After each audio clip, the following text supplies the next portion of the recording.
আপনার সকালের ক্লিননেসটা সেরে আপনি এই করবেন, ঠিক আছে? আপনি কিন্তু বিরক্ত হচ্ছেন। তো যাক, অবশেষে আপনি কিন্তু আপনার টার্নটা এসেছে, আপনি অজু করলেন, অজু করার কারণে কিন্তু দেরি হয়ে গেছে। তো দেরি হলে যেটা হয়, হারাম মসজিদ অনেক বড় এখন, ঠিক আছে, কয়েকটা রোড আছে, আপনার হোটেল যেদিকে হোক না কেন আপনাকে বিভিন্ন রোডে ঢুকবেন। তো সো মেইন যে আমাদের মূলত যেদিকে টার্গেট থাকে সেই দিকে হয়তো আপনি সব থেকে শর্টেস্ট যে ওয়েতে ঢুকতে যাচ্ছেন আপনি ঢুকতে পারবেন না, দেরি করছেন মানে আপনাকে ঘুরিয়ে দিবে। তো মনে করেন আপনি যে দেরি করছেন আপনাকে নতুন যে এক্সটেনশন সেদিকে ঘুরিয়ে দিল। এই একবার ঘোরানো মানে কিন্তু আপনাকে অ্যাটলিস্ট আরও 15 থেকে আধা ঘন্টার এক্সট্রা হাঁটা। এই যে এক্সট্রা হাঁটলেন না, আপনি রিকোয়েস্ট করেন ভাই আমাকে ঢুকতে দেন, পুলিশের সঙ্গে ঢুকবো, পুলিশ কিন্তু আপনাকে ঢুকতে দিবে না। সৌদি পুলিশে কিন্তু ভালো একটা গুণ আছে, একবার না বলছে কিন্তু না, আর কিন্তু হাঁ হবে না। আপনি ঠিক থাকলেও সে হাঁ বলবে না, সে ভুল হলেও সে আর হাঁ বলবে না, একবার না বলছে তো নাই। তো সে আপনাকে কিন্তু ঘুরিয়ে দিয়েছে, তা আপনার মনে করেন যে অলরেডি কিন্তু আরেকটু কিন্তু রাগ হচ্ছে কিন্তু। তো মসজিদে ঢোকার পরে কয়েকটা গেট পাড়িয়ে যখন আপনার জায়গা পেলেন না, ততক্ষণ কিন্তু ফজরের আজান শুরু হয়ে গেছে, তার মানে কিন্তু অলরেডি আপনি তাহাজ্জুদের নামাজটা মিস করেছেন, ঠিক আছে? এবার কিন্তু একটু বিরক্ত হচ্ছেন বা রাগ হচ্ছে আপনার কিন্তু, ঠিক আছে? তারপর ঠিক করলেন, নামাজ পড়লেন, ঠিক করলেন যে আপনি একই জায়গায় বসে থাকবেন, জিকির করবেন, কোরআন তেলাওয়াত করবেন, যেটা আপনি সবসময় ঢাকাতেও করে থাকেন, বাড়িতে করে থাকেন, যে ফজর নামাজ পড়ছেন, জিকির আজকার করছেন, কোরআন তেলাওয়াত করছেন, তারপর নফল তাপ করে তারপরে আপনি হারাম শরীফ ত্যাগ করবেন। কিন্তু এর মাঝখানে কিন্তু সূর্য ওঠার আগেই, যখন আপনি ইশরাকের ওয়াক্ত হয় না তার আগেই কিন্তু পুলিশ আসবে, এসে আপনাকে তুলে দিবে। ওরা বলবে আল্লাহ তুমি ওঠো, আমরা এখানে পরিষ্কার করবো। তবে কিন্তু আপনার কিন্তু যে প্ল্যান সেই প্ল্যানটা কিন্তু হচ্ছে না, ঠিক আছে? আপনার কিন্তু পুলিশে ওখান থেকে তুলে দিল। এবার কিন্তু আপনার একটা সবরের পরীক্ষায় চলে এসেছেন, ঠিক আছে? আপনি তাওয়াফ করবেন, তাওয়াফ করে দেখা আপনি তো মাথা ফেলে যেতে পারছেন না, ফাস্ট করে যাবেন, সেখানে ভিড়, আপনার ঘুরতে আপনাকে সোজা দূরে ছাদের উপরে, ছাদের উপরে কিন্তু মানে ব্যারিকেড দেওয়া, বা ছাদের উপরে মানে ঘরের ভিতরে তাওয়াফ করার মতো, মানে যেখান থেকে কাবা দেখতে হবে সে কাবা দেখা যায় না, তার আগে ব্যারিকেড দেয়। সো আপনার কিন্তু আন্ধার মতো তাওয়াফ করতেছেন, ঠিক আছে? এতে কিন্তু আপনার মনের যে একটা তৃপ্তি যে আপনি কাবা দেখবেন, তাওয়াফ করবেন, দোয়া করবেন, এটা কিন্তু সেই তৃপ্তিটা বা একটা যে আপনার ভিতরে যে একটা মানে কি আর ভালো লাগা, এটা কিন্তু হচ্ছে না। খেয়াল করছেন? মানে আপনার কিন্তু একটাও কিন্তু প্ল্যান মাফিক হয় নাই, দিস ইজ রিয়েলিস্টিক। কিন্তু আপনি ভাববেন একভাবে, হবে আর একভাবে। তো যাক, এবার কিন্তু সকালবেলাতে কিন্তু আপনি যেটা করলেন, আপনি সকালে বাসায় চলে আসলেন, রুমে চলে আসলেন, রুমে চলে এসে নাস্তা করলেন, খাওয়া দাওয়া করলেন। কোন মাইকটা দেখেন তো, মিট হয়েছে কিনা? মিট হয়েছে?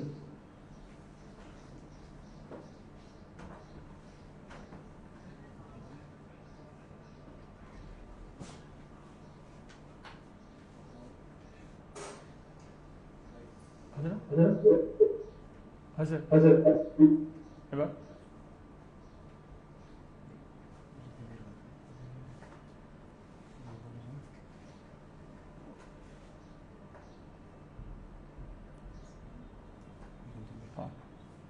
ঠিক আছে। জি, তো সকালে আপনি কিন্তু এই একটু বিরক্ত ভাব নেই কিন্তু রুমে ফিরে আসলেন, এসে নাস্তা করলেন, করে আপনি ঘুম দিলেন। তো এবার টার্গেট আছে আর দেরি নয়, আপনি ঘুম থেকে আগে উঠছেন, যে আপনি সবার প্রথমে এবার গোসল করবেন, ঠিক আছে? আপনি সেই তককে আছেন, আপনি গোসল করলেন, গোসল করার পরে আপনি একটু আগে ভাগেই জোহরের নামাজের জন্য বের হয়ে গেলেন, ঠিক আছে? তো আগে বের হতে যেটা হলো, আপনি কিন্তু নিচে প্রবেশ করতে পারলেন না, আপনাকে কিন্তু উপরে তুলে দিল আবার। মানে এটা কিন্তু নট গ্যারান্টেড যে আপনি আগে গেলেই যে আপনি মানে যেখানে চাচ্ছেন সেখানে বসতে, তা নয় কিন্তু। ইট ডিপেন্ডস অন ট্রাফিক, মানে যত কনজেশন হবে, ভিড় হবে, তার উপর বেস করে ওরা ট্রাফিকটা কন্ট্রোল করে ডান দিকে নাকি বাম দিকে। খেয়াল রাখবেন ওখানে সবসময় ওয়ান ওয়ে, কিন্তু ওদের ট্রাফিকের ফ্লো কিন্তু সবসময় একদিকে, ডান দিকে বাম দিকে না, যেটা একদিকে যাবে সবসময়, ফ্লোটা একদিকে। তো সো আপনি এমন জায়গায় বসে সেখান থেকে কাবা ঘর দেখার সুযোগ নাই, আপনি কিন্তু ঢাকাতেই আছেন এখনো, যেহেতু কাবা ঘর দেখতে পাচ্ছেন না, তখন ঢাকাতেই আছেন কিন্তু কাইন্ড অফ, যে মক্কাতে গিয়ে আপনি কাবা ঘর দেখতে পাচ্ছেন না, তখন ঢাকাতে থাকার মতো আর কি, কাইন্ড অফ আপনার ফিনিশ এরকমই আর কি। তো আপনি কিন্তু এটা মনে মনে একটু বিরক্ত হচ্ছেন। তো দুপুরের নামাজটা পড়লেন, রোদের মধ্যে হাঁটতে হাঁটতে আপনি রুমে ফিরলেন, ভাবলেন দ্রুত একটু লাঞ্চ সেরে নিয়ে একটু বিশ্রাম নেবেন। লাঞ্চের প্যাকেট করে দেখলেন কি আবার গরুর গোশত দিচ্ছে আজকে, ঠিক আছে, এবং এতে ঝাল তেল মশলা সব আছে। আপনার তো হাই ব্লাড প্রেশার ডায়াবেটিস অনেক কিছু আছে, আপনি তো এটা খান না। অলরেডি কিন্তু সালে ভাই তারেক ভাইকে বলছে ভাই আমরা কিন্তু এগুলো খাই না, হ্যাঁ, কিন্তু আজকে দিচ্ছেন। আপনার এবার কিন্তু মাথা গরম হয়ে গেছে। আপনি কড়া ভাষায় আপনার যে ম্যানেজমেন্ট লোক ছিল তাকে ফোন, ভাই এসব কি খাবার দিয়েছে, খাওয়া যায় নাকি মানুষে খায়? আপনাকে বলছি না যে আমার হাই ব্লাড প্রেশার, গরু গোস্ত খায় না, ঠিক আছে, আবার পোলট্রি মুরগিও খান না, আবার হয়তো কোয়েল পাখিও খান না, আবার ডিমও খান না, আবার চাষের ইলিশ মাছও খান না। তখন তো মাছ পাবেন, চাষের মাছ তো নাই, দেশি পুঁটি দেশি ট্যাংরা তো নাই, ঠিক আছে, ওই বার্মিজ রুই অথবা সামুদ্রিক ইলিশ মাছ এগুলোতে খাবেন। তো আপনি কোনোটাই খান না, যা খাবেন তাতে রাগ হবে আপনার। বড় বড় চিংড়ি মাছ সেটাও রাগ হবে, হয়তো তো কোলেস্ট্রল এটা, ঠিক না? তো আপনার কিন্তু অভিযোগ কিন্তু অলরেডি ম্যানেজমেন্টের কাউরের কাছে এটা বলে দেন যে ভাই এরকম খাবার খালি কিন্তু মুশকিল, আমি খেতে পারবো না। এরপরে কি হলো যে খাবারের দায়িত্ব ছিল আমাকেই বললেন যে ভাই এই খাবার খাওয়া যায়। আমি বললাম সালে ভাইকে, সালে ভাই এ তো খাবারের কমপ্লেন দিচ্ছে হাজিরা, কি করা যায়? সালে ভাই সঙ্গে সঙ্গে ফোন করলো যে ক্যাটারিং এর মালিককে, ভাই আপনাকে বলছি আমাদের হাজিরা বয়স্ক হাজি, তেল কম দিবেন, মশলা কম দিবেন, ঠিক আছে। ক্যাটারিং এর মালিক ফোন করলো কাকে? তার বাবুর্চিকে, এই বেটা তুমি কি রান্না করছো, হাজিরা কমপ্লেন দিচ্ছে, তুমি যেরকম ভাবে রান্না করো তাহলে কিন্তু তোমার সঙ্গে আমার আর কাজ করা সম্ভব নয়, ঠিক আছে। আপনারা ধরতে পারছেন একটা দিন কেমন যাচ্ছে? ঠিক মতো যাচ্ছে, মানে যেভাবে চাচ্ছেন কেউ যাচ্ছে, দেন ঘটবে কিন্তু। এটা গল্প নয় কিন্তু, রিয়েলিস্টিক, একদম রিয়েল টাইম। বাবুর্চি বেচারা ঝাড়ি খেলো, ঝাড়ি খাওয়ার পরে ঘরে ঢুকলো, তার একটা বিড়াল ছিল, বুঝছেন। বিড়ালটা যে আসছে না, আমরা দেখি না বিড়াল কিন্তু ঘরে ঢুকলে কিন্তু ম্যাও করে না, করে কিন্তু কাছে এসে গা ঘষে, কিন্তু যেই না আপনি ঢুকছেন না বিড়াল চলে আসছে, মিয়াও করছে, আপনি কিন্তু ঝেড়ে লাথি মারছেন, বিড়াল কিন্তু দূরে ছিটকা পড়ছে। কিন্তু আমার রাগ হয়েছে কেন বলতো, ঘর ঢোকার আগে কিন্তু আপনার মালিক ফোন করছে অফিসে যে ভাই তুমি বেরোনো, তার মেজাজ চটে আছে, বিড়াল যে মিয়াও করছে, ঝেড়ে লাথি মারছে, বিড়াল ছিটকে পড়ছে। এখন বলেন তো বিড়ালটা লাথি কে মারলো? যে বলতে তার একটা কিপ্ট আছে একটা, হ্যাঁ কেন বিড়ালকে লাথি মারতে বাবুর্চি কে মারছে বলেন? বাবুর্চি নাকি খাবার কোম্পানির মালিক, নাকি খাবারের দায়িত্ব তিনি, নাকি আপনি, নাকি ম্যানেজমেন্টের লোক, নাকি পুলিশ, নাকি রুমমেট? আপনি। হ্যাঁ, সবাই তো আলহামদুলিল্লাহ বুঝতেছেন না যে আপনি কিন্তু মূল দায়ী। তো ব্যাপারটা কি হচ্ছে দেখেন, লাঠিটা দিয়েছেন আপনি কিন্তু, যার দিনটা শুরু হয়েছিল কিন্তু রাগ দিয়ে আর বিরক্ত দিয়ে, ঠিক না?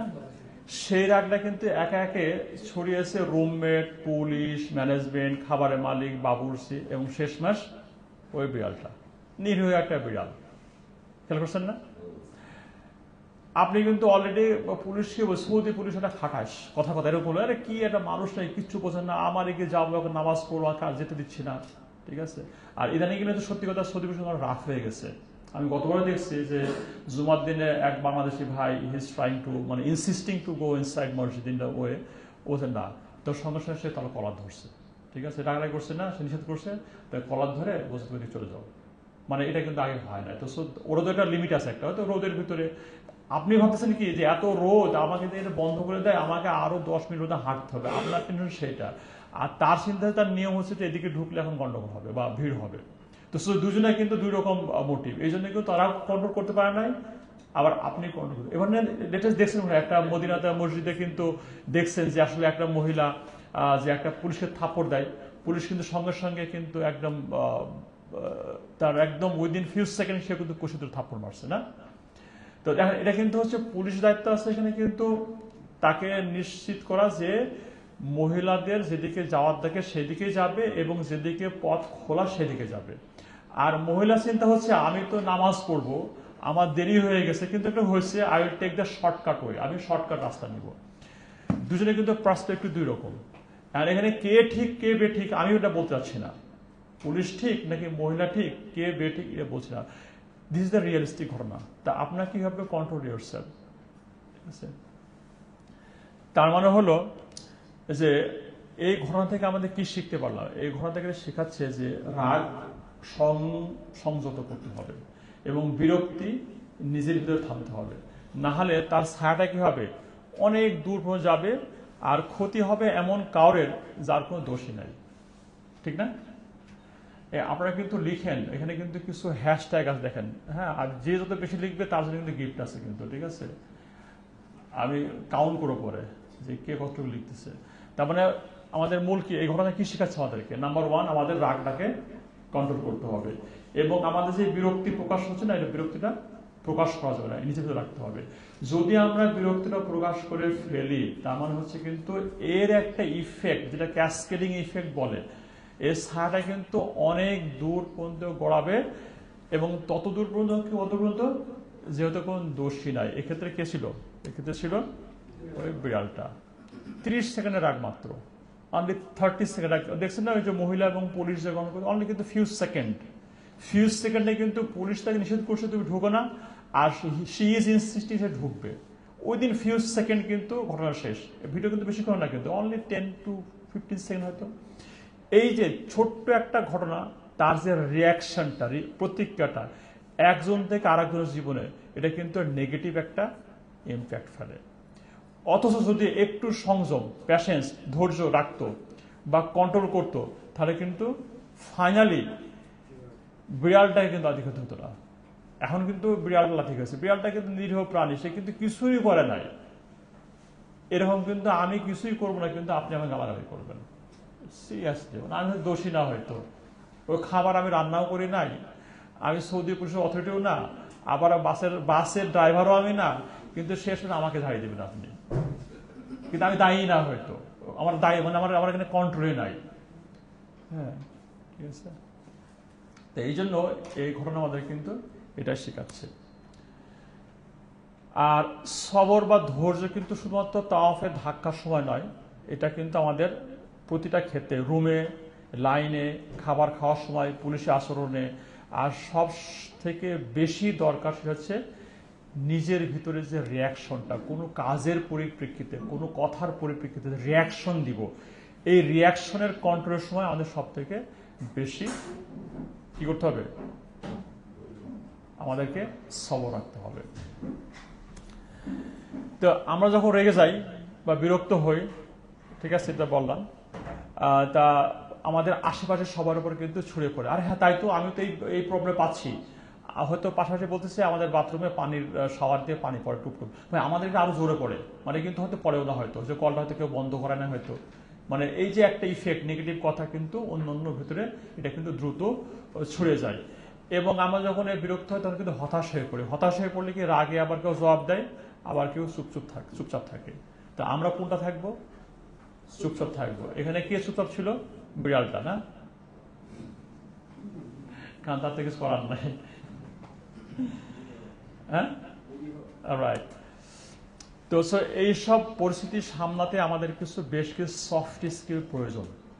হ্যাঁ, ঠিক আছে, যে এইসব ঘটনার ক্ষেত্রে যখন আমরা মুখোমুখি হব, তখন এগুলো আমরা কিভাবে এগুলোকে কন্ট্রোল করব, তার জন্য বেশ কিছু সফট স্কিল আছে, যেটা আমরা কর্পোরেট ওয়ার্ল্ডে এটা আমরা দেখে থাকি।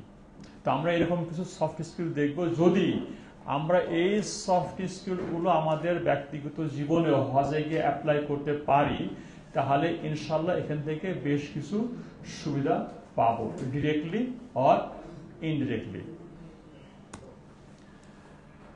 আর এই যে সফট স্কিলের বাংলা কি আসলে জানি না, নরম দক্ষতা হতে পারে, বাট এটা জানি না, বাট কাইন্ড অফ যে এটা কি একটা, অনেকে আছে না, দেখেন যে অনেকেই আছে সফট স্কিল, ব্যাপারটা হচ্ছে কি যে এটা অনেকের ভিতরে এমনি থাকে। কেউ হয়তো বাই ডিফল্ট লিডার, কেউ হয়তো বাই ডিফল্ট কিন্তু প্রবলেম সলভ করতে পারে, কেউ বাই ডিফল্ট হয়তো ভালো কথা বলতে পারে, কেউ বাই ডিফল্ট ভালো লিখতে পারে, বাই ডিফল্ট কেউ কবি, এগুলো তাদের সফট স্কিল। আছে না অনেকে, যে গ্রামে অনেক আছে না, খুব দ্রুত বিচার করতে পারে, আছে না? সবাই নাই। আবার কেউ আছে লিডিং দিতে পারে, এটা যে কোনো ঘটনা লিডিং করতে পারে না। আবার দেখেন মিছিলে কিন্তু সবাই কিন্তু সামনে বলতে পারে না, আবার আছে না? আমি ব্যক্তিগতভাবে অনেক সময় পালিয়ে থাকতাম, সামনে গিয়ে বলতে হবে এই ভয়ে পালিয়ে থাকতাম। ওই সফট স্কিল নাই যে বলতে হবে। বক্তৃতা কিন্তু সবাই দিতে পারে না, পারে কি সবাই? কিন্তু বক্তৃতা দেওয়াটা কিন্তু সফট স্কিল। ইদানিং দেখছেন যে গত কয়েকদিন আগে বিডার যে আমাদের চেয়ারম্যান হয় না, উনি একটা প্রেজেন্টেশন দিল, ওটা সফট স্কিল। মানে উনি ভালো বলতে পারেন, এটা তার সফট স্কিল, তার প্রেজেন্টেশন স্কিলটা দারুণ, এটা তার সফট স্কিল। কিন্তু এই স্কিলটা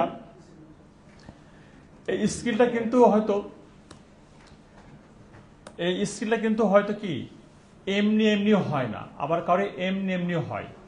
তো যাদের এমনি হয় না তাদেরকে প্র্যাকটিস করলে আবার হয়। যদি কেউ অভ্যাস করে, প্র্যাকটিস করে, যে কন্টিনিউসলি বলছে, কন্টিনিউসলি কথা বলছে, কন্টিনিউ কথা শুনছে, তারা কিন্তু আস্তে আস্তে সেও ভালো বক্তা হতে পারবে। ঠিক আছে? এবং সব ইমাম শাইখরা কি ভালো খুতবা দিতে পারে? পারেন, জানে কিন্তু ভিন্নভাবে। অনেকে কিন্তু অনেক বেশি জানে, কেউ ভালো লিখতে পারে, কেউ বলতে পারে। তো এই যে সফট স্কিলগুলা মানে জন্মগতভাবে না পেলেও কিছু কিছু সফট স্কিল অভ্যাস করলে তৈরি হয়। তা আমরা সেই কিছু সফট স্কিল বলবো, এটা যদি আমরা জন্মগতভাবে নাও থেকে থাকে, আমরা যদি এখন থেকে প্র্যাকটিস করি, তাহলে হয়তো we can achieve those soft skill. ঠিক আছে? তো এরকম মাত্র 5টা সফট স্কিল আমরা সব ইনশাল্লাহ। ঠিক আছে? Top most 5 important soft skill. 1 নম্বর হচ্ছে দোষারোপ না করা, 2 নম্বর হচ্ছে ভারসাম্য বজায় রাখা, 3 নম্বর অপেক্ষা করতে পারা, 4 নম্বর সবর বা ধৈর্য ধরা, 5 নম্বর ক্ষমা করা। এই 5টা বিষয় নিয়ে আমরা দেখব ফ্রম দ্য প্র্যাকটিক্যাল পার্সপেক্টিভ। এবং আমার বিশ্বাস যে আপনারা, আমি যখন বলবো তখন কিন্তু আপনারা আপনাদের ব্যক্তিগত জীবন থেকে কিন্তু ইউ ক্যান রিলেট ইট, আপনারা কিন্তু এটা সম্পর্ক করতে পারবেন। এবং হজের সঙ্গে কিন্তু এটার একটা ভালো সম্পর্ক আছে। এটা এখন টের না পেলেও ওখানে গিয়ে কিন্তু ইউ ক্যান রিলেট ইয়োরসেলফ, যে এই সফট স্কিলগুলো হজে গিয়ে কিভাবে আপনার জীবনের সাথে উঠতে বসতে এটা কাজে লাগছে ইনশাল্লাহ। তো 1 নম্বর হচ্ছে দোষারোপ না করা। আচ্ছা, যখন মানে খারাপ কিছু ঘটে না, নেগেটিভ কিছু ঘটলে প্রথমেই আমরা যেটা করি, যে দোষটা কার, এটা কে করেছে, প্রথম যে কাজটা, দোষটা কার এইটা আমরা আগে দেখি। যে কোনো যদি অপ্রত্যাশিত ঘটনার বা কোনো কথা বা কাজের মুখোমুখি হই, সেক্ষেত্রে প্রথমেই যে আমাদের ডিরেকশনটা বা কথাটা আসে, সেটা হচ্ছে এটা কে করেছে বা দোষটা কার, এইটা আমরা আগে দেখি, সবার আগে এটা দেখি। খেয়াল করে দেখবেন। আর মানে একবার যদি দোষটা কারো চাপাতে পারে, তাহলে প্রবলেম সলভ, এটা নিশ্চিত। মনে করেন যে আপনার টেবিলের উপর একটা পানির গ্লাস আছে, কেউ রেখেছে, আপনি যাওয়ার সময় ধাক্কা লেগে পড়ে গেল, প্রথমে বলবে আরে এই গ্লাসটা এখানে কে রেখেছে।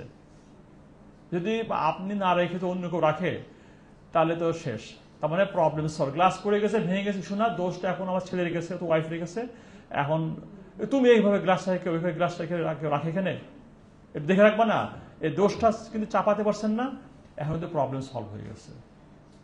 ঠিক না? হয় না এরকম? আমরা কিন্তু প্রথমে কিন্তু দোষটা চাপানোর চেষ্টা করি। দেখেন আপনি রাজনীতির মাঠে হোক, ব্যক্তিগত জীবন হোক, অফিসে হোক, বস হোক, বস তো কখনো দোষ করেন না, উল্টা সে কিন্তু খোঁজে দোষটা দেওয়া যায়, হ্যাঁ, যে কার উপরে দোষ দেওয়া যায়। তো সো এই দোষটা একবার চাপাতে পারলে প্রবলেমটা সলভ হয়ে যায় আমরা মনে করি। তো কারণ হচ্ছে দোষটা চাপায় কেন, এই কারণ হচ্ছে দোষটা হচ্ছে চাপানোর একটা কারণ হচ্ছে এটা রাগ দূর করার একটা উপায়। নাম্বার 1 কারণ কি, দোষটা চাপা হচ্ছে টু কন্ট্রোল আওয়ার অ্যাঙ্গার। আমাদের রাগটা হয় না, এই রাগটাকে কন্ট্রোল করার একটা বড় মাধ্যম হচ্ছে কারোর উপর দোষটা চাপিয়ে দেওয়া। হ্যাঁ, আর আমরা কিন্তু প্রচুর সময় ব্যয় করি, বুঝছেন, দোষটা খুঁজে বের করার জন্য, সমাধান না। দোষটা কার, দোষটা কে করলো, কেন করলো, হ্যাঁ, এইটা খুঁজে বের করতে কিন্তু আমরা প্রচুর সময় নষ্ট করি। যদি ওই সময়টা ব্যয় করে সমাধানের জন্য, তাহলে খুব দ্রুতই সমাধানটা হয়ে যেত এবং এটার একটা পজিটিভ আউটকাম পাওয়া যেত। আমরা কি দোষারোপ করি না দ্রুত? তো আমরা উদ্দেশ্য কি, আমরা কিন্তু দোষারোপ করব না। ছোট ছোট রাগের কারণে বড় বড় ভুল বা প্রতিক্রিয়া তৈরি হয়। অন্যকে দোষ না দিয়ে নিজের প্রতিক্রিয়া নিয়ন্ত্রণ করতে পারলে সমস্যা সমাধান হয়ে যায়। এটার উপায় কি? উপায় হচ্ছে ইগনোর ইট, উপেক্ষা করবেন এবং পরিস্থিতিকে মেনে নিতে হবে, যদিও তা আপনার পছন্দসই না হয়। মানে আপনি যেটা পছন্দ করছেন না সেইটাই ঘটতেছে, আপনি বুঝছেন যেটা আপনার পছন্দসই নয়, তারপরে যেটা করতে হবে কি, আপনাকে you have to ignore it, বিষয়টাকে আপনাকে উপেক্ষা করতে হবে। আর উপেক্ষা করার পরে করতে হবে, যা কিছু ঘটেছে তা আপনাকে মেনে নিতে হবে, কারণ আপনার হাতে কন্ট্রোল নাই। গ্লাস ভেঙে গেছে, আপনি রাগ দেখালেও কিন্তু আর গ্লাসটা জোড়া লাগবে না। যদি আপনি রাগ দেখান তাহলে মানুষটার গ্লাসও ভাঙবে, মানুষটার অন্তটাও ভাঙবে, দুটো ভাঙবে। আর যদি রাগটা কন্ট্রোল করেন তাহলে শুধু গ্লাসটাই ভাঙবো। তাহলে রাগ যদি আমি ঝাড়ি কারোর উপরে, কাজের বউ হোক, বাচ্চা হোক, ওয়াইফ হোক বা স্পাউস হোক, যেই হোক না কেন, যদি রাগটা ঝাড়ি, দুইটা জিনিস হবে, গ্লাসটা ভেঙেছে, মানুষের অন্তরটাও ভেঙে যাবে। আমাদের চিন্তা করতে হবে যেটা ঘটেছে সেই ঘটনাকে আমরা উইল অ্যাকসেপ্ট ইট, এবং আমরাকে মোস্টলি আমরা ইগনোর করব, যেটা আমাদের কনসার্ন নয়, যেটা আমরা ইগনোর করব, যদিও এটা আমাদের পছন্দসই না হয়। তাহলে 1 নাম্বারটা কিন্তু শেষ। এরপর আমরা একটু ভারসাম্য বজায় রাখা। আমরা প্রত্যেকটা বিষয় ইউ হ্যাভ টু, এটাকে আমরা বলি ব্যালেন্স, ঠিক আসে না, এটা ট্রেড অফ বলি আমরা। ট্রেড অফ মানে একটার পরিবর্তে আরেকটা গ্রহণ করা, কাইন্ড অফ। হ্যাঁ, তো মনে করেন যে আপনি তো অলরেডি কিন্তু মক্কাতে ধরেন 18 দিন বা 20 দিন রয়ে গেছেন। এর ভিতরে কিন্তু আপনি মক্কাতে একটা লাইফস্টাইল বা ডেইলি রুটিন কিন্তু তৈরি করে ফেলেছেন, যে সকাল থেকে রাত পর্যন্ত আপনার কাজের একটা রুটিন বা লাইফস্টাইল কিন্তু অলরেডি হয়ে গেছে। এখন আপনাকে ম্যানেজমেন্ট বললো যে আগামীকালকে সকাল 7টার সময় মদিনার উদ্দেশ্যে বাস ছেড়ে দিবে। আপনারা সবাই বাই 6:30 ব্রেকফাস্ট সেরে রুমে রেডি থাকবেন। বাস আসা মাত্রই আপনাদেরকে বলবো, আপনি উঠে পড়বেন।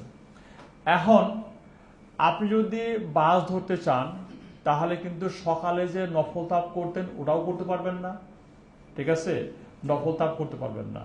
আবার যদি নফল তাপ করছেন না, আবার কিন্তু আপনি ইশরাকের নামাজও পড়তে চান, ঠিক আছে, তারপরে 7টায় যদি বাস ধরতে হয় তাহলে কিন্তু ইশরাকের নামাজ আপনি পড়তে পারছেন না।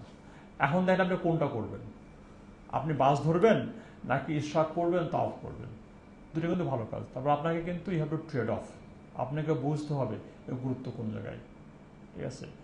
আবার ধরেন আপনাকে বলা হলো যে মিনার দিনকে সকালে, মানে আমাদের যে প্রথম দিন মিনায় যাব ওই দিনকে সকালে ফজরের নামাজের পরে, সূর্য ওঠার পরে আপনাকে মিনায় গমন করা সুন্নাহ। এটা আপনি আবার সুন্নাহর কিন্তু একদম সবসময় সুন্নাহ মোতাবেক কিন্তু আপনি পালন করতে চান। এখন সমস্যা হয়েছে যে 20 লক্ষ লোক একসঙ্গে মিনাতে মুভ করবে, বাস কিন্তু আগেই আসবে, ঠিক আছে, এশার নামাজের পর থেকে আপনার বাস আসা শুরু হবে। এখন যদি আপনি বাসে যেতে চান তাহলে আপনাকে কিন্তু ওই সুন্নাহটা পালন নাও করতে পারেন। হয়তো বাস আসবে 12টার দিকে, 1টার দিকে, 2টার দিকে, 3টার দিকে, 4টার দিকে, 5টার দিকে, কোনো গ্যারান্টি নাই। বাস আসতে আপনি চলে যাবেন। যদি আপনি বলেন না আমি বাসে যাবো না, আমি সুন্নাহটা পালন করছি, সেক্ষেত্রে আপনাকে হাঁটতে হবে, কারণ বাস চলে গেছে। তাহলে আপনি কোনটা করবেন, আপনি পায়ে হেঁটে সুন্নাহ পালন করবেন নাকি আরাম করে গিয়ে বাসে যাবেন? আপনাকে you have to trade off. দুটাই কিন্তু ঠিক আছে, মানে এমন নয় যে আপনি পায়ে হেঁটে মানে সূর্য উদয়ের পরে না গেলে আপনার হজ হবে, তা নয়, বাট আপনাকে কিভাবে ট্রেড অফ করতে হবে যে কোনটা আপনার জন্য প্রযোজ্য। আর একটা উদাহরণ দিই, যে মনে করি ঈদের দিনকে আপনার কাজ কি, জামাতে পাথর মারা, তারপরে আপনার কুরবানি করা, তারপর আবার টাক করা, তাওয়াফ করা, সাই করা, আবার মিনে আসা। আপনি মনে করেন আপনার শরীরে পারছেন না, আপনি হেঁটে যদি মনে করেন যে পুরো কাজ একদিনে করবেন, নাকি প্রথম দিন জামাতে পাথর মারবেন, কুরবানি করবেন, টাক করবেন, পরের দিন তাওয়াফ করবেন, you have to trade off. আপনার শারীরিক যে কন্ডিশন তার উপর বেস করে আপনাকে ট্রেড অফ করতে হবে। অপেক্ষাকৃত দুইটা ভালোর মধ্যে আপনাকে নিতে হবে বেস্ট সিচুয়েশন। ক্লিয়ার? তার মানে সময় এবং পরিস্থিতির উপর ভিত্তি করে আমাদেরকে কোনটা ধরবো এবং কোনটা ছাড়বো সেটাকে আমাদেরকে বুঝতে হবে। এটা হচ্ছে আমাদেরকে ভারসাম্য রক্ষা করা। আপনার শরীরে কোলাইতেছেন, আপনি ডেলি দুইবার তাওয়াফ করতেছেন, তা আপনি এদিকে তাওয়াফ করতে কাহিল হয়ে যাবেন, ওদিকে হজ মিস করবেন।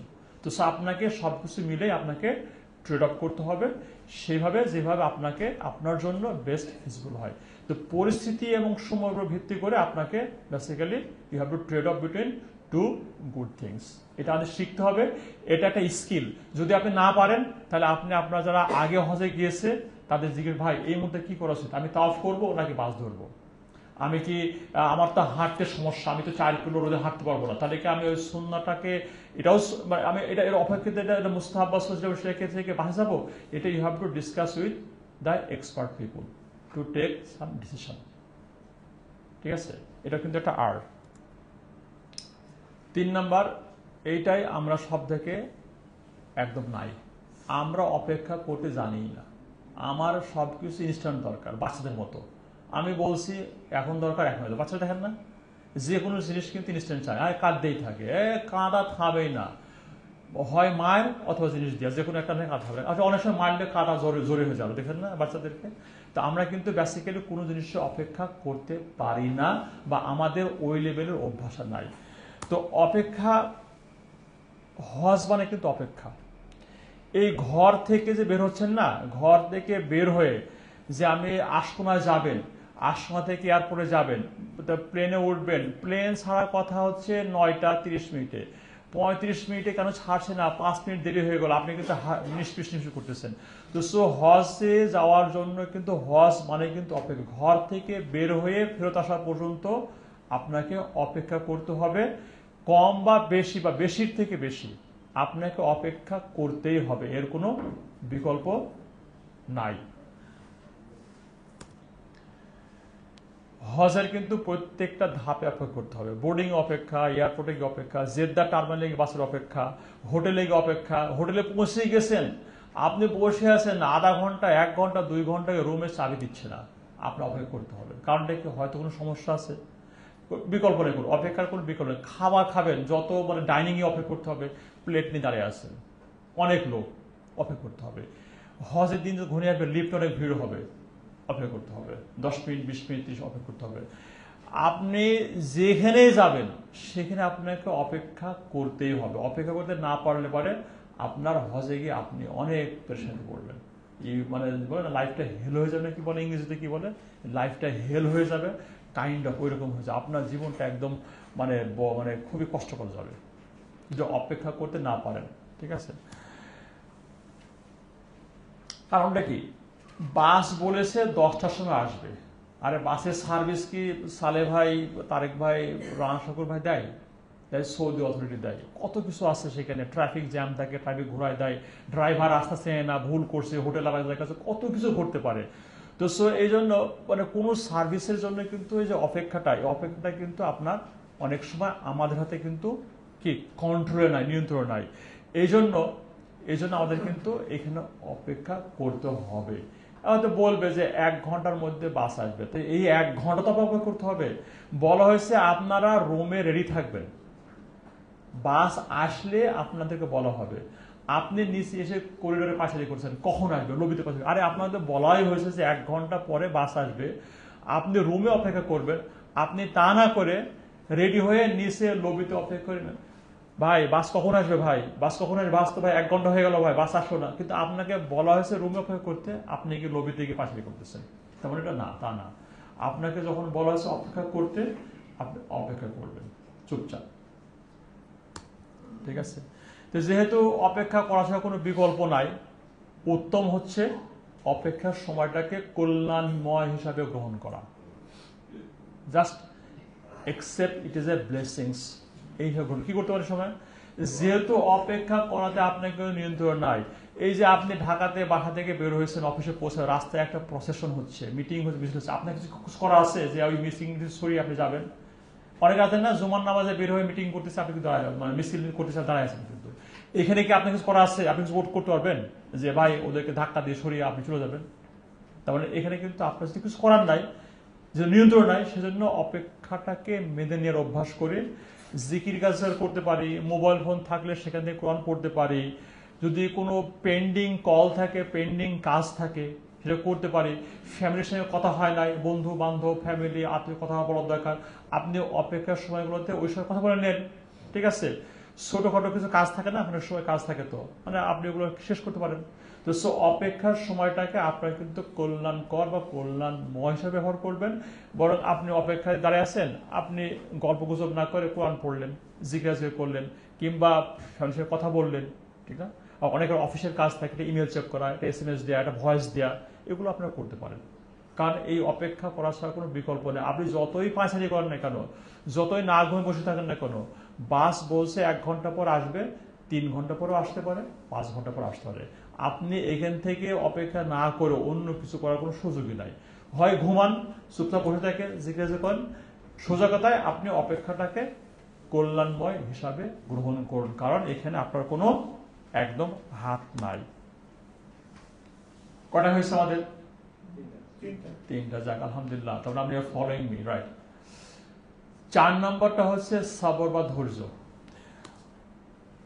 মানে এই সবর বা ধৈর্যর, সবরের যে ইকুইভ্যালেন্ট বাংলা ইংরেজিতে কিছু নাই, এর কোনো ট্রান্সলেশন নাই। সবর একটা আরবি শব্দ, এর ইকুইভ্যালেন্ট বাংলা কি হবে বা আরবি কি হবে, সরি ইংরেজি কি হবে, নাই।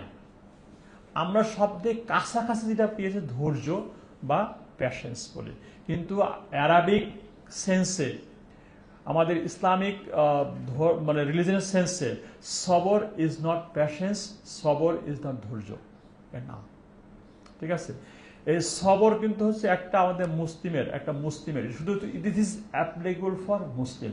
এই সবর জিনিসটা কিন্তু অন্য কোনো ধর্মের লোকের জন্য প্রয়োজন নয়, না হিন্দু, না বৌদ্ধ, না খ্রিস্টান, না মুশরিক, না কাফের, কাউরের জন্য সবর ইজ নট অ্যাপ্লিকেবল।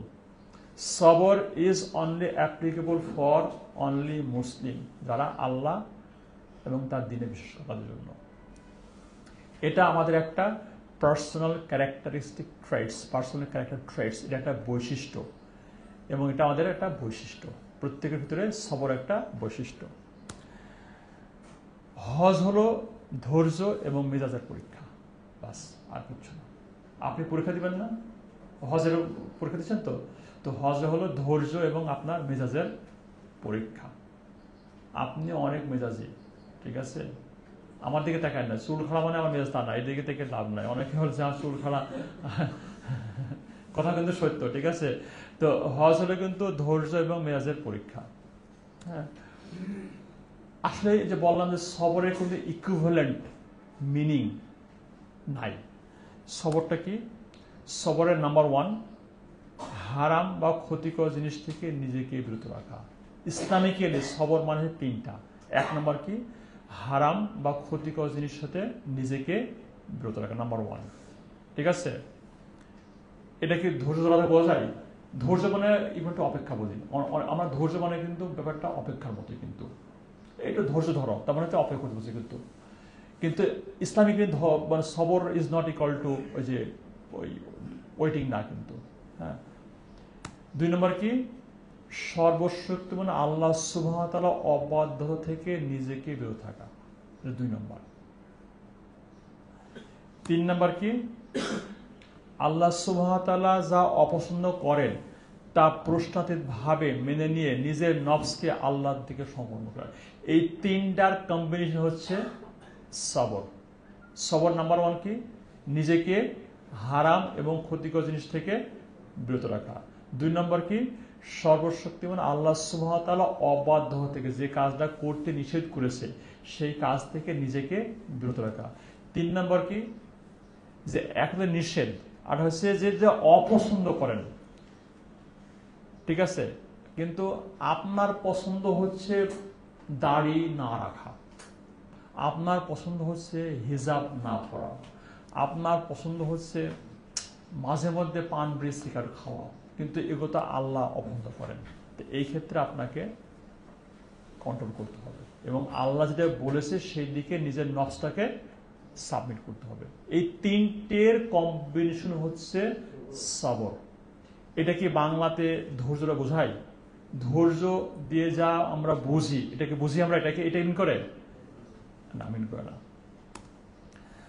তো হজে গিয়ে সব থেকে বেশি যে শব্দটা শুনবেন সেটা কি? 1000 থেকেও বেশি শুনবেন। এটা সূরা ফাতিহা যতবার পড়বেন না দিনে, তার থেকে বেশি শুনবেন সবর ইয়া হাসি।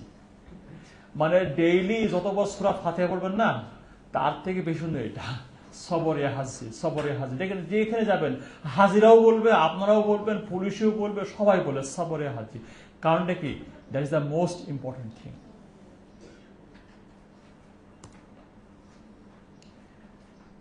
ইমানদারের জন্য সবর তেমন, মানব দেহের জন্য মাথা যেমন। কল্যাণ না থাকলে কি মানুষ থাকে? এই জন্য কিন্তু প্রথম স্লাইডে আমি বলেছি সবর কিন্তু হচ্ছে একটা পার্সোনাল ক্যারেক্টার ট্রেটস। এটা আমাদের একটা মানে এটা পার্সোনাল একটা বৈশিষ্ট্য, এটা আমাদের ইনহেরিটেড আমরা পাচ্ছি এটা, ঠিক আছে? তো সবর করা কিন্তু অনেক সহজ, ঠিক না? সবর ধারণ করা কিন্তু সত্যি অনেক সময় কঠিন হতে পারে। তো মনে রাখবেন যে আপনাকে নিয়ে আল্লাহ সুবহানাহু একটা পরিকল্পনা রয়েছে। আপনার উপর যে মুসিবতে পতিত হোক না কেন, আপনি একা নন, কারণ আল্লাহ সুবহানাহু আপনার সঙ্গে আছেন। খেয়াল রাখবেন, সবর করা কিন্তু ইজ ভেরি ডিফিকাল্ট, খুবই ডিফিকাল্ট, খুবই ডিফিকাল্ট, ঠিক আছে? কারণ খেয়াল রাখবেন যে সবর আপনাকে যখন কোনো পরীক্ষায় ফেলেছে, তার মানে আল্লাহ সুবহানাহু তাআলা আপনাকে নিয়ে একটা মহা পরিকল্পনা করেছেন, এবং এই যে পরিকল্পনা করেছেন এতে কিন্তু আপনি একা নন, আপনার সঙ্গে আল্লাহ সুবহানাহু তাআলা আছেন। এইটা আপনাকে বুঝতে হবে এবং মানতে হবে। সবর হচ্ছে কল্যাণের খাজানা। আল্লাহ তাআলা তার প্রিয় বান্দা ছাড়া এটি কাউকে দেন না। তার মানে যারা সবরকারী তারা হচ্ছে আল্লাহর প্রিয় বান্দা। আল্লাহর প্রিয় বান্দাদেরকেই শুধুমাত্র সবর এই কোয়ালিটি দিয়ে থাকে। এটা কে বলছে? হাসান আল বসরি রাহিমাহুল্লাহ। সবরের বলে যে সংজ্ঞা কিন্তু 3 রকম না, 3টা বিষয় মিলে সবর। আবার সবরের কিন্তু ধরনও 3টা, ঠিক আছে? 1 নাম্বার কি? এমন কিছুতে সবর করা যাতে আমাদের কোনো কন্ট্রোল বা নিয়ন্ত্রণ নাই, ঠিক আছে? এইটা আপনি চান আর না চান, আপনার বাবা মারা গেছে, মা মারা গেছে, ভাই অসুস্থ, বাবা অসুস্থ, এটা আপনি চান আর না চান, আপনার কিছু করার নাই। আপনার বাচ্চা অসুস্থ, আপনার বাবা অসুস্থ, মা অসুস্থ, ব্যথায় ছটফট করছে, কান্না করছে, বাট আপনার এখানে কিছুই করার নাই। The only thing you do is সবর। এখানে আপনার কোনো কন্ট্রোল নেই। আপনি পছন্দ করেন আর না করেন, আল্লাহ সুবহানাহু তাআলা এই কাজে আপনার করবেই, এবং আপনাকে এখানে সবর করা ছাড়া আর অন্য কোনো পথ নাই। এটা আপনি পছন্দ করেন আর না করেন, এখানে আপনার কোনো কন্ট্রোল নাই। এটা 1। 2 নম্বর হচ্ছে যে কিছু বিষয় আমাদের নিজের আয়ত্তের মধ্যে আছে, কিন্তু আমরা আল্লাহর ভয়ে এখানে সবর ধারণ করে থাকি। একটা উদাহরণ দেবেন কেউ, যে কিছু কিছু বিষয় কিন্তু আমাদের আয়ত্তের মধ্যে আছে, কিন্তু আমরা আল্লাহর ভয়ে কাজগুলো করি না। হ্যাঁ, হতে পারে। যেমনটি রমাদান মাসে বা সিয়াম করার সময় আমরা কিন্তু চুরি করে ডুব দিয়ে পানি খাইতেই পারি না, কিন্তু আমরা আল্লাহর ভয়ে কিন্তু ডুব দিয়েও পানি খাই না। এখানে আপনি সবর করছে, খিদায় মানে পেট চোচো করতেছে। ওদিনকে এক রিকশাওয়ালা বলতেছে যে স্যার বিকাল বাতে যে আমার গলা পিপাসায় ফেটে যাচ্ছে, স্ত্রী কিন্তু রোজা আছে, মানে সে কিন্তু সবর করছে, সে রিক্সা চালাইতেছে আবার কিন্তু রোজাতেও আছে, কিন্তু তার গলা শুকিয়ে গেছে। সে কেন পানি খাচ্ছে না? সে আল্লাহর ভয়ে সবর করে আছে। আবার ধরেন আপনি কি রাত্রিবেলা ঘুম ত্যাগ করে আপনি কিন্তু রাতে সালাত আদায় করতেছেন, পায়ে ব্যথা তারপরে কিন্তু তাহাজ্জুদ করতেছেন, পায়ে ব্যথা তাকে তারাই করতেছেন, কেন? আল্লাহর ভয়ে, ঠিক না? এখানে কিন্তু আপনার আয়ত্তের মধ্যেই আছে। আপনি চাইলে পানি খেতে পারেন, আপনি চাইলে পারে কিন্তু কি আপনি চাইলে পানি খেতে পারেন, আপনি চাইলে সালাত নাও আদায় করতে পারেন। 3 নম্বর কি ছিল?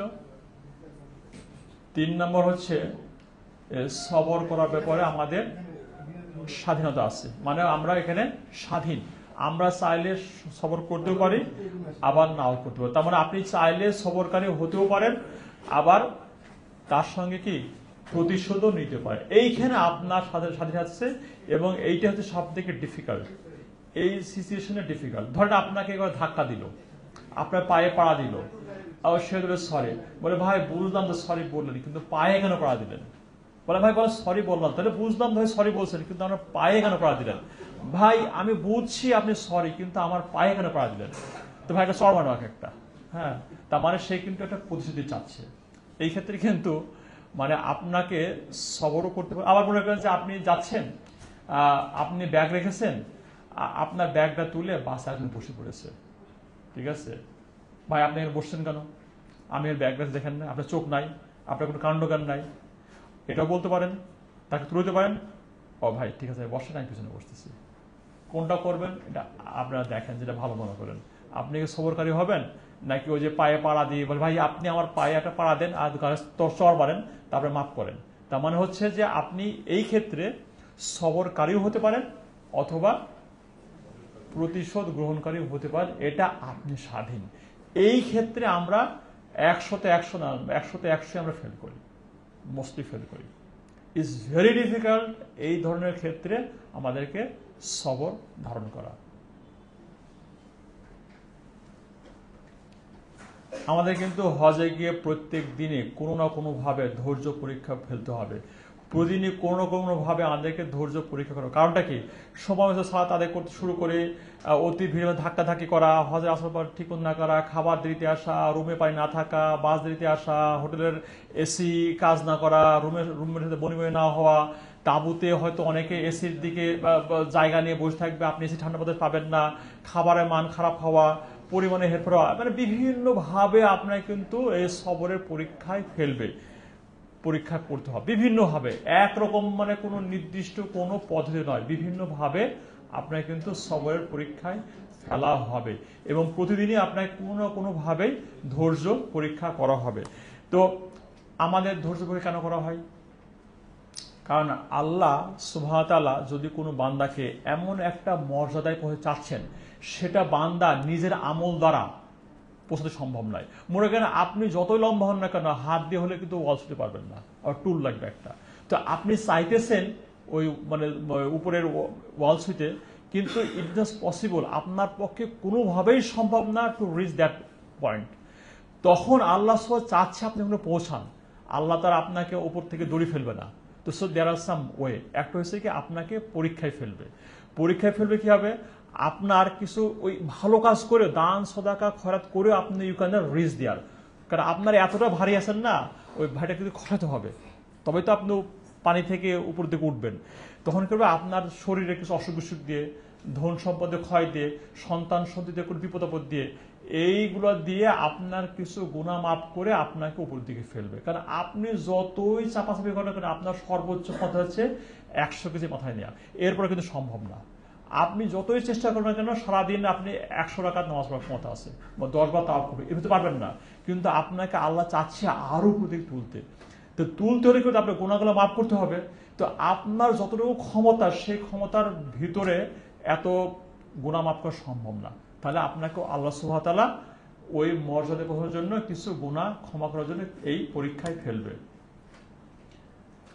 সবসময় যেটা বলি, আমরা কিন্তু অপেক্ষার সময়, আমরা দেরির সময়, ভিড়ের সময়, পাওয়ার সময় কিন্তু আমরা ধৈর্য হারিয়ে ফেলবো এবং তখন আমরা সবর হারিয়ে ফেলতে পারি।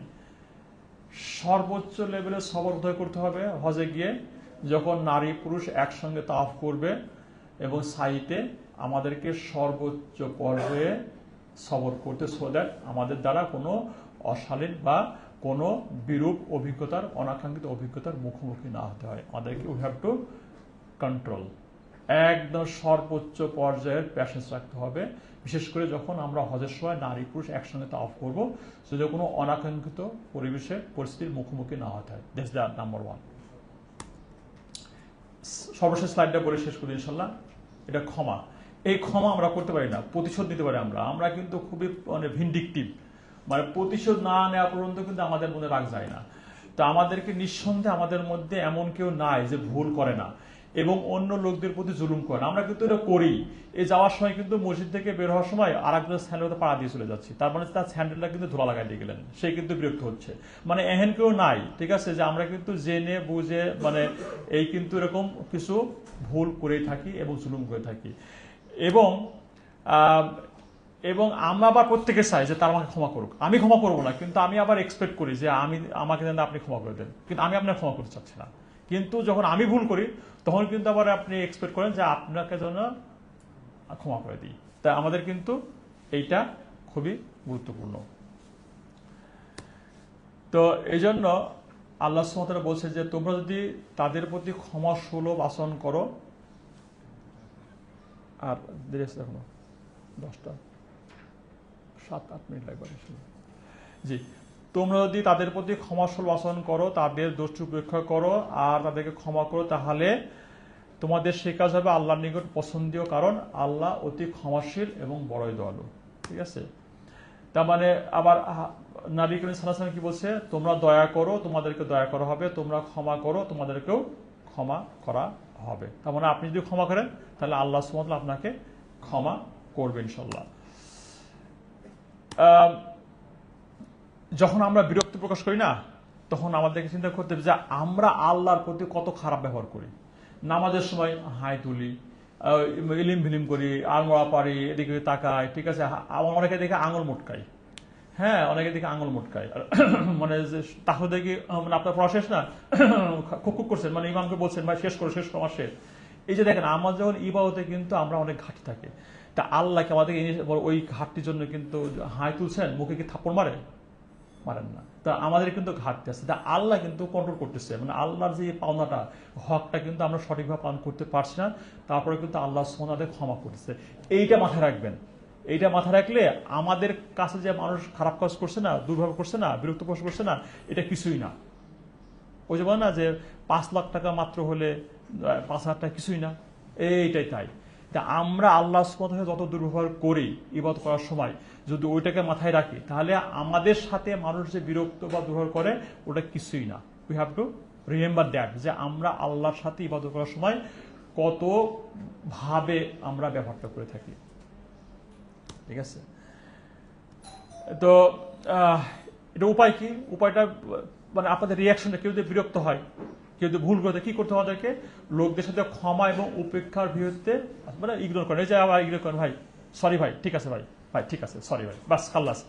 কারণ আপনি যেটা চাচ্ছেন যে আপনার সঙ্গে সে আচরণ করুক, আপনিও সেই আচরণটা তাদের সঙ্গে একইভাবে করবেন। মানে আপনি যে ব্যবহারটা আমার সঙ্গে পাওয়ার আশা করতেছেন সেই ব্যবহারটা আপনি করবেন। আপনি মনে করছেন আপনি আমাকে তুই করে করবেন আর আপনাকে লেনদেন করবেন না, আপনি আসলে খারাপ ভেবে করলে আমি খারাপ ভেবে করবো, মানে আপনি আমার কাছে যেটা এক্সপেক্ট করতেছেন আপনি সেমটাই করবেন, সো দ্যাট আমি আপডেট করতে পারি। ঠিক আছে, তো ক্ষমা কেন করবো? সে যেন চায় যে না, আল্লাহ যদি চায় যে আল্লাহ ক্ষমা করুক, তাহলে সে যেন ক্ষমা করে। কারণ কি? কারণ কাজের প্রতিদিনে একই রকম। আপনি যদি চান যে আপনাকে আল্লাহ ক্ষমা করে, তাহলে আপনিও অন্যদেরকে ক্ষমা করবেন। কিন্তু যে ক্ষমা করে এবং সমঝোতা করে তার পুরস্কার কার কাছ থেকে? আল্লাহর কাছ থেকে। খেয়ে দেবে। আপনি তো আসলে আপনি ক্ষমা করছেন, তাহলে আপনি আপনাকে চাইনিজ খাওয়াবেন বা জুস খাবেন না, ভাই আপনি আগে পাড়া ছিলেন না, জুস খাওয়ান না, আপনাকে থ্যাংক ইউ বলছেন, সরি বলছেন না, এখন আমাকে জুস খাওয়ান না, না, এর প্রয়োজন কে দিবে? আল্লাহ সুবহানাহু ওয়া তাআলা দিবে। আর ক্ষমার প্রয়োজন জান্নাত। এই হাদিস আমরা জানি না, ওই যে এক সাহাবীকে দেখে বললো যে এই যে জান্নাতে আসতেছে, আছে না, সে কি করতো? বেসিক্যালি প্রতিদিন রাত্রিতে শোয়ার সময় সবাইকে ক্ষমা করে দিত। এই জন্য বলছে যে ব্যক্তি রাত্রিতে শোয়ার সময় অন্য ব্যক্তিকে ক্ষমা করে দেয় সে বেসিক্যালি জান্নাতি। ঠিক আছে, তো পরিশেষে যেটা খুব কাছাকাছি চলে এসেছে, পরিশেষে কি নেতিবাচক ঘটনা মানে নেগেটিভ কাজটা যদি আমরা কন্ট্রোল ওয়েতে পজিটিভ দিতে পারি। ওই যে বললাম না যে আপনার যে জায়গাতে বাসে আগে উঠে আপনি ব্যাগ রাখছেন, রাখার পরে আপনি একটু নিচে গেছেন আর বাইরে বসে গেছে, যদি এই পরিস্থিতিতে কন্ট্রোল পজিটিভ, ও ভাই ঠিক আছে আপনি বসছেন, আমি পিছন দিকে বসছি, ঠিক আছে, তাহলে আপনি কি হবেন?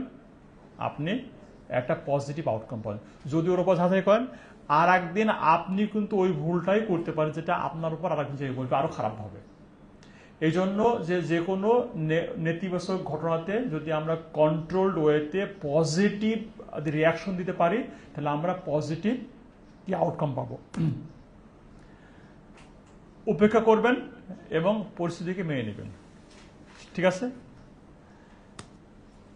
কোনটা ধরবেন আর কোনটা ছাড়বেন এটাকে আপনাকে প্র্যাকটিস করতে হবে, এটা একটা আর্ট। আর যে জিনিসটা তাদের কোনো কন্ট্রোল নাই, নিয়ন্ত্রণ নাই, সে জিনিসটা গ্রহণ করে নেওয়াটাই উত্তম। অপেক্ষার সময়টাকে কি আমরা কল্যাণ হিসাবে গ্রহণ করব। আর করেছে লোকদের সাথে ক্ষমা এবং উপেক্ষার ভিত্তিতে আচরণ করব। তার মানে আমাদের কিন্তু এখানে 5টা যে বলেছে না, এই 5টা যদি এখন থেকে প্র্যাকটিস করি ব্যক্তিগত জীবনে, ফ্যামিলি জীবনে, অফিস জীবনে, তাহলে কিন্তু এই জিনিসটা আপনার সহজ হবে। আর যদি বলেন না আমি এটা শুনলাম আজকে, যে মুহূর্তে আমি সৌদিতে ল্যান্ড করি সেই মুহূর্তে প্র্যাকটিস করব, পারবেন না। পারবেন না। তো আপনাকে আজকে থেকে এই 5টা বিষয়টা এখন থেকে প্র্যাকটিস করতে হবে ইনশাল্লাহ। তো ছোট বড় প্রতিটি কাজ আমাদের কি করতে হবে? আল্লাহর সন্তুষ্টি অর্জন করার অভিপ্রায় রাখুন। হজের পরীক্ষায় ধৈর্য সহকারে আল্লাহর নিকট সাহায্য প্রার্থনা করুন এবং তার রহমতের অপেক্ষা করুন। ঠিক আছে? তো আমার ছিল এই ছিল শেষ। এভাবেই হজ আমাকে বেসিক্যালি কি অভিজ্ঞতাকে শিক্ষা দিয়েছে। আমার মনে হয় আমার শিক্ষাটা আপনারা পেয়েছেন না? এটা কিন্তু একদম প্র্যাকটিক্যাল অভিজ্ঞতা থেকে, এটা এমন কোনো বই পুস্তক থেকে নেওয়া নয়। ঠিক আছে? তো এটা অভিজ্ঞতার থেকে নিয়ে আসছে। তা আশা করি এটা আপনাদের কাজে লাগবে ইনশাল্লাহ। ঠিক আছে? তো আপনারা সর্বোচ্চ লেভেলে কে কি লিখেছেন তার উপর বেশ করে 5 জনকে লিখতে হবে। আমি দেখবো খাতা, এই যে সেশন শেষ না, প্রত্যেক খাতা ফেরত নিব, নিয়ে দেখবো যে কে করে লিখছে। যে সব থেকে বেশি লিখবে সে ইনশাল্লাহ গিফট পাবে। ঠিক আছে? সুবহানাকাল্লাহুম্মা ওয়া বিহামদিক। আমার মনে হয় শেষ। আমাদের সাহেব বসে আছে, আমি একদম 10টার সময় শেষ করছি আলহামদুলিল্লাহ। সময় বেশি নিছি? হ্যাঁ, সময় মতো শেষ করাটা চ্যালেঞ্জ। আসসালামু আলাইকুম ভাই।